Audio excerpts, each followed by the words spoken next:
Hey friends, we're going to start with a chapter called Pair of Lines. This is a chapter which has been originated from straight lines. Straight lines 11th standard में पढ़ा था, right? 11th standard में जो straight lines chapter है, उसमें कुछ terms you have to be acquainted with.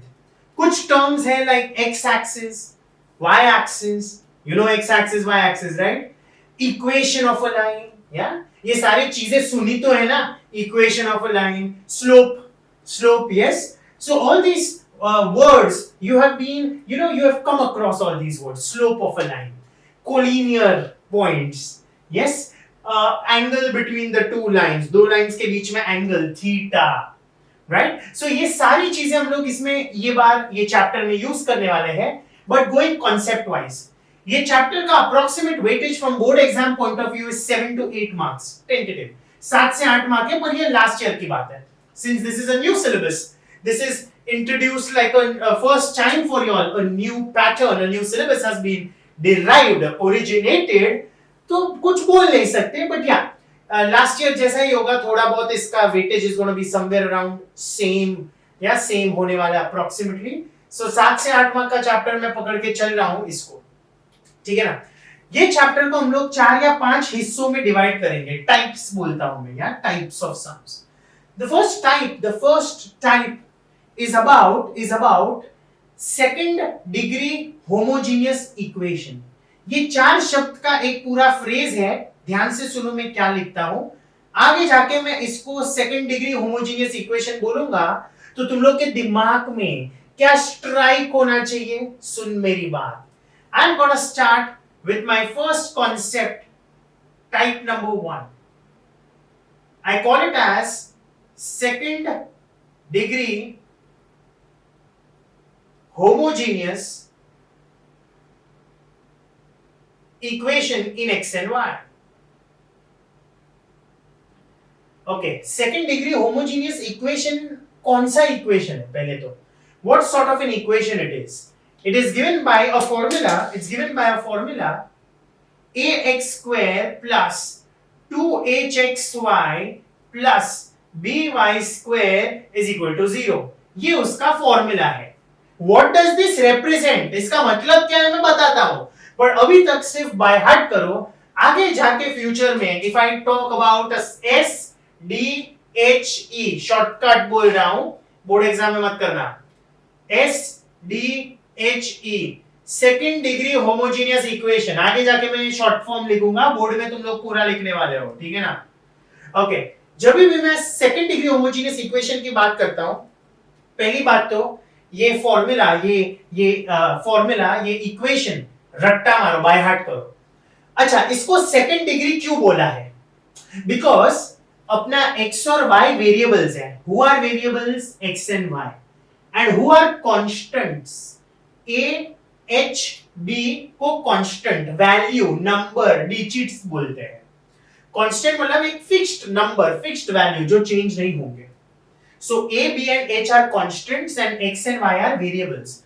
और variables का डिग्री, इंडेक्स, पावर बता क्या है.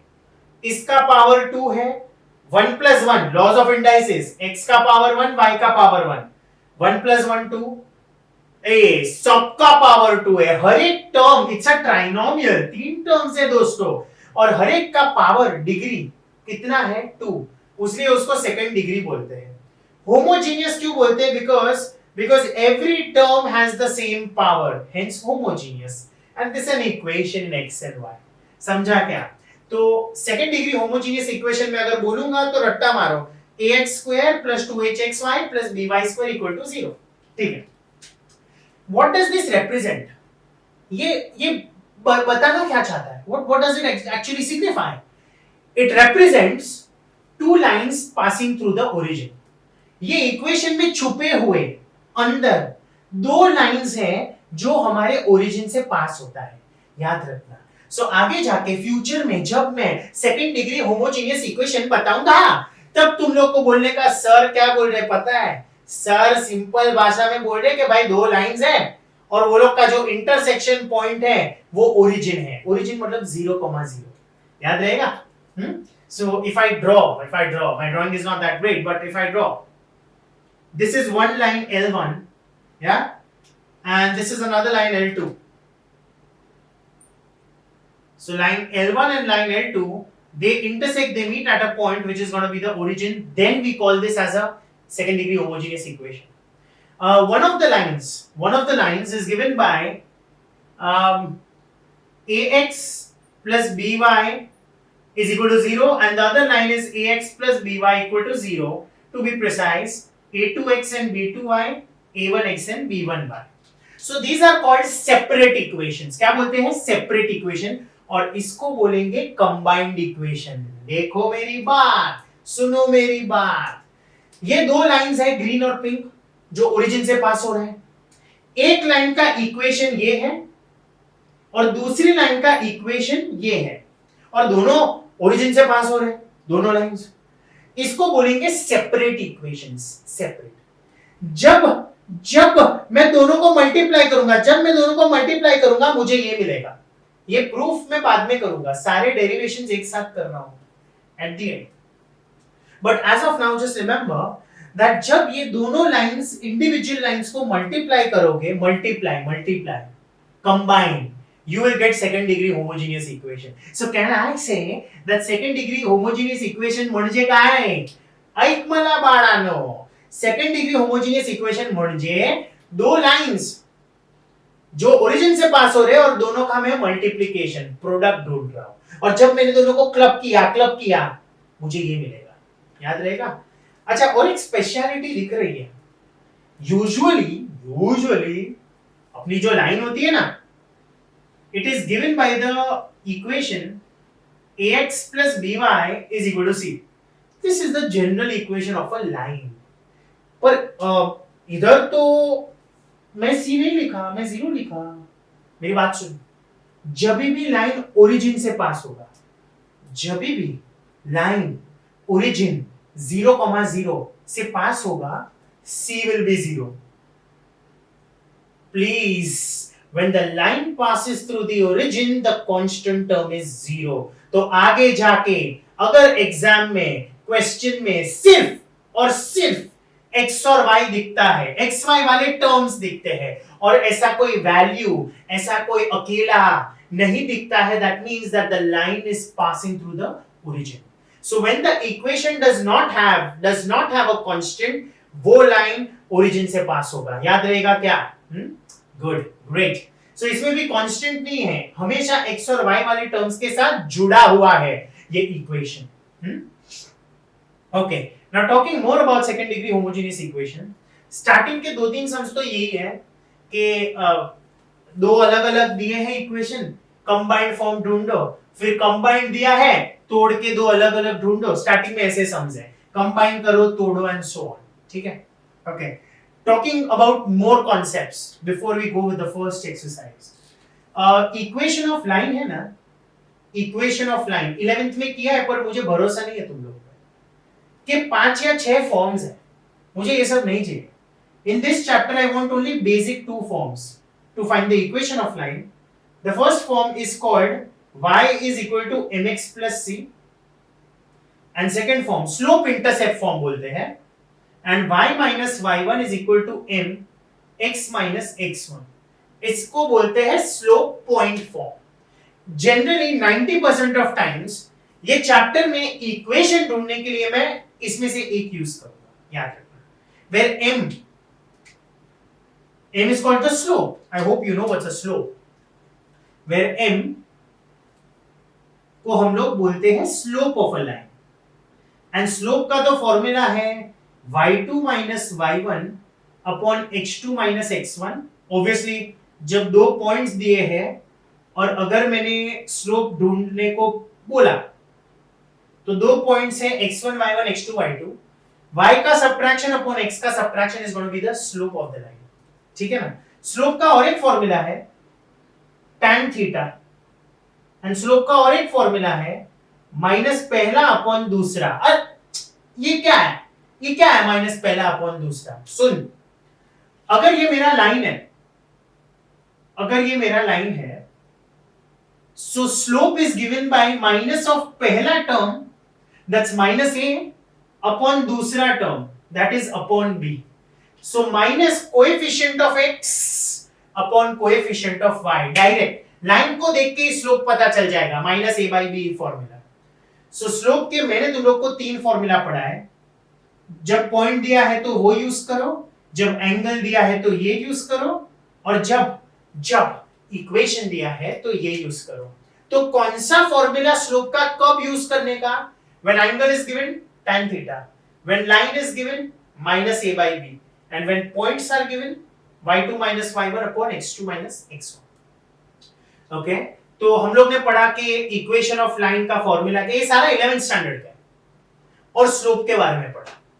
ठीक है, अभी कुछ कंडीशंस के बारे में पढ़ते हैं. सुन, few conditions I am talking about which is very important. Okay, if a plus b is 0, अगर ऐसा कुछ आ गया क्वेश्चन में, अब a plus b मतलब ये this इसका कोएफिशिएंट एंड this इसका कोएफिशिएंट, अगर ये दोनों का एडिशन 0 है, अगर एडिशन दोनों का 0 है, मैं बोलूंगा कि ये जो मेरे दो लाइंस है ना, तुम बोलोगे सर नहीं समझ रहा है. खैर यार, व्हाट डज दिस रिप्रेजेंट? ये क्या रिप्रेजेंट करता है? ये दो लाइंस को रिप्रेजेंट करता है साथ में combined equation. This is a combined equation of two lines passing through the origin. और अगर बाय चांस ये दिया होगा ना, ए और बी दिया होगा, अगर ए और बी का एडिशन 0 आता है तो वो दो लाइंस, वो उसके अंदर जो दो लाइंस है ना छुपे हुए, वो परपेंडिकुलर होंगे. So if a plus b is 0, I will say the lines are perpendicular to each other. ठीक है ना? Next, if h square minus ab is 0, h square minus ab is 0, we will say that the lines are coincident.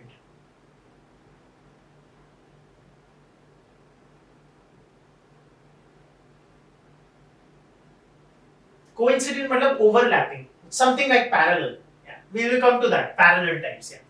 Next, if h square minus ab is greater than 0, then the lines are intersecting lines, distinct lines. ऐसे intersect कर रहे हैं. We call them as intersecting or distinct lines.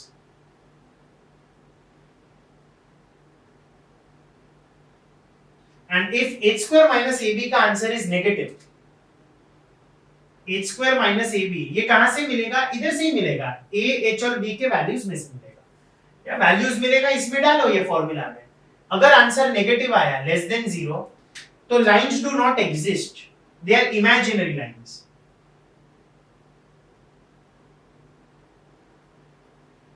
So guys, remember about these few conditions, very important here.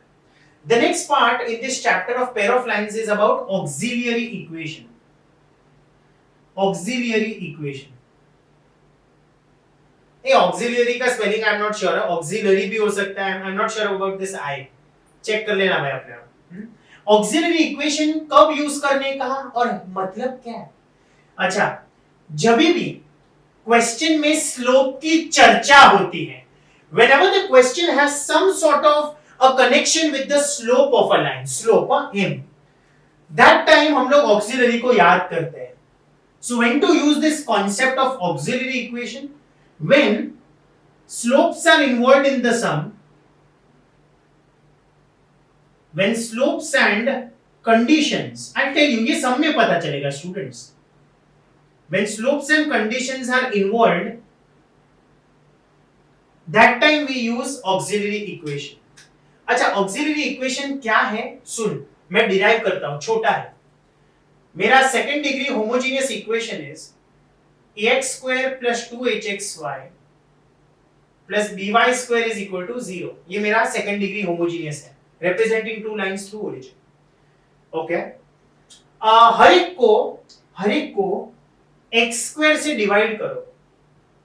Divide each term by x square. इसको divide करोगे तो cut हो जाएगा. इसको x स्क्वायर से डिवाइड करोगे तो y by x मिलेगा, इसको x स्क्वायर से डिवाइड करोगे तो y by x the whole square मिलेगा इज इक्वल टू 0। अच्छा, put y upon x as m। Come on यार, जब भी ये इधर आ जा, इधर आ जा, ए दोस्त इधर आ, जब भी लाइन ओरिजिन से पास होता है, मैं थक गया बोल के, c 0 होता है। When the line is through the origin, when the line passes through the origin, c is 0। तो इसमें डाल 0 डाल, y is equal to mx plus 0, मतलब y is equal to mx। Can I say y upon x is equal to m? Beautiful। मतलब y upon x के बदले मैं m डालूंगा, y upon x के बदले मैं m डालूंगा। सो आंसर मिलेगा a plus 2hm plus bm का square is equal to 0। Write this in descending order। bm square plus 2hm plus a is equal to 0, descending order of powers, and this is like a second quadratic equation, and we have a formula। सुनो, quadratic in m है, quadratic in m का मतलब m के दो answers आएंगे, m के दो roots आएंगे, m के दो वैल्यूज आएंगे, क्योंकि ये प्रथा है मैथ्स की कि जो भी डिग्री होता है उतने आंसर्स आते हैं। सो m1 let one of the roots, one root be m1 and other root, दो रूट्स है ना, दो सॉल्यूशंस है, दो आंसर्स है, जिसको मैंने m1 और m2 नाम दिया है। And we have a formula, sum of slopes and product of slopes।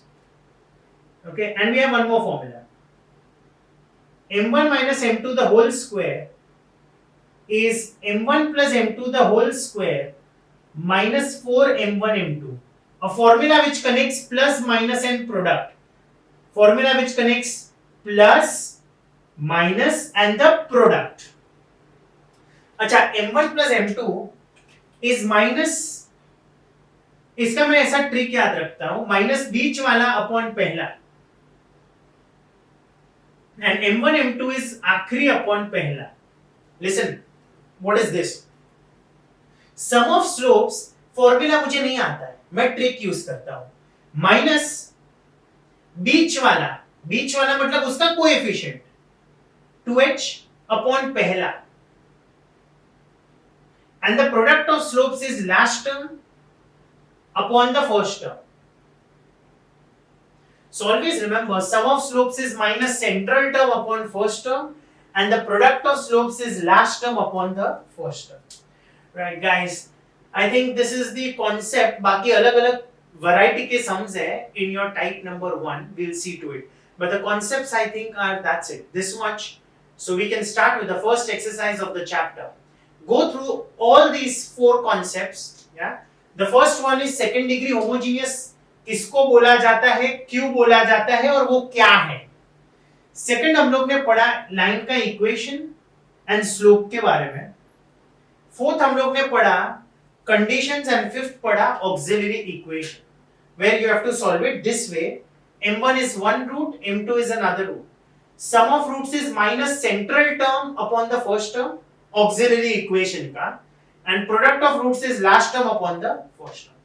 So go through this, we shall start with our first exercise 4.1।